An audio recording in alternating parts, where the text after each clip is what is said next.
ಹೊಸಂಗಡಿ ರಾಷ್ಟ್ರೀಯ ಹೆದ್ದಾರಿಗೆ ತಾಕಿಕೊಂಡಿರುವ 3 ಅಂಗಡಿಗಳ ಶಟರ್ ಅನ್ನು ಮುರಿದು ಒಳನುಗ್ಗಿದ ಕಳ್ಳರು 40,000 ರೂಪಾಯಿ ನಗದು ಹಾಗೂ ತಲೆದಿಂಬು ಹಾಸಿಗೆಗಳನ್ನು ಕದ್ದೊಯ್ದಿದ್ದಾರೆ.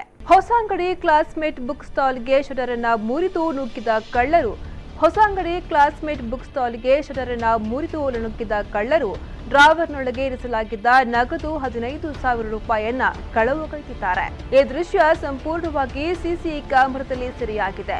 ಈ ತಂಡದಲ್ಲಿ 3 ಕಳ್ಳರು ಇರುವುದು ಕ್ಯಾಮೆರಾದಲ್ಲಿ ಚೆನ್ನಾಗಿ ಗೋಚರಿಸ್ತಾ ಇದೆ. ಇವರು ಯುವಕರಾಗಿದ್ದಾರೆ. ಈ ಸಂದರ್ಭ ಸಮೀಪದಲ್ಲಿರುವ ಸೂಪಿ ಎಂಬುವವರ ಮಾಲಕತ್ವದಲ್ಲಿರುವ ಬೆಡ್ ಅಂಗಡಿಗೆ ನುಗ್ಗಿ ಅಲ್ಲಿದ್ದ ಹಾಸಿಗೆ ಹಾಗೂ ತಲೆದಿಂಬನ್ನ ಕೈನಲ್ಲಿ ಹಿಡಿದುಕೊಂಡೇ ಬುಕ್ ಸ್ಟಾಲಿಗೆ ಆಗಮಿಸ್ತಾ ಇರುವುದು ಸಿಸಿ ಕ್ಯಾಮೆರಾದಲ್ಲಿ ಸೆರೆಯಾಗಿದೆ.